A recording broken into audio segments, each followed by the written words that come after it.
Hello everyone, this is Devil's Advocate. In this video, let's go over the latest news from Castor Maritime, ticker symbol CTRM. Castor Maritime reports financial results for the 3 months and year ended December 31st, 2020. Let's go over the highlights of the fourth quarter ended December 31st, 2020.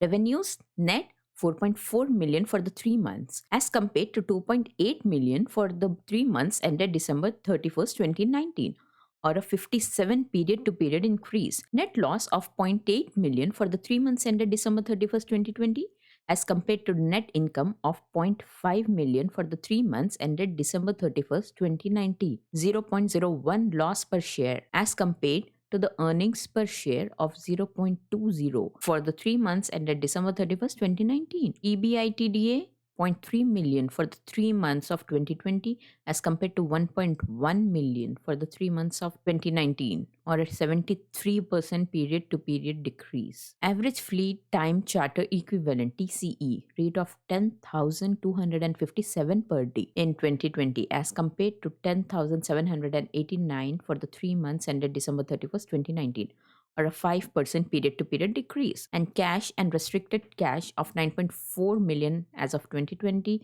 as compared to 5.1 million as of 2019, or a 84% increase. And last year on October 9th and October 15th, they took successful deliveries of the MV Magic Horizon and MV Magic Nova respectively. Let's see what the CEO and CFO of Castor has to say. 2020 was a very challenging year with significant disruptions in global trade flows and in the working environment which we are still experiencing as we strive to ensure the timely and safe repatriation of our seafarers. Despite these challenges, we progressed on our growth strategy and decisively executed on our plans. This success is a testament to our dedication and the strength of our business. In 2020, we doubled our fleet size. Yes, they have been acquiring a lot of fleet.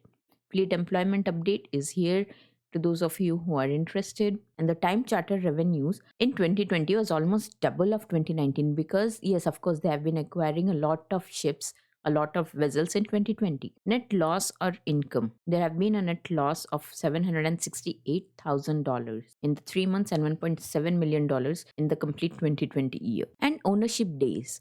What are ownership days? They are the total number of calendar days in a period during which we owned our vessels, which was 529 in 2020 for the last 3 months and 1405 in 2020.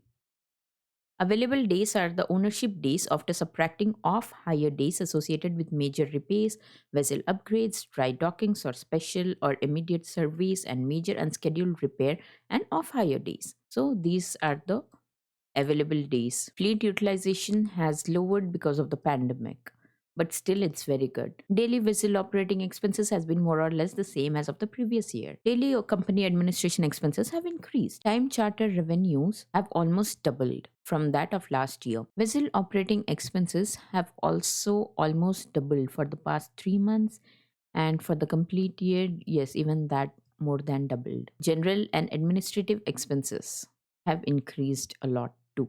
Let's have a look at their assets and liabilities. Total current assets almost double of that of 2019. That's good news. And total assets are also double. Liabilities, total current liabilities have almost tripled, and non-current liabilities have also more or less doubled. Total shareholders equity has almost tripled. Yes, 2020 has been a very challenging year for most of the businesses,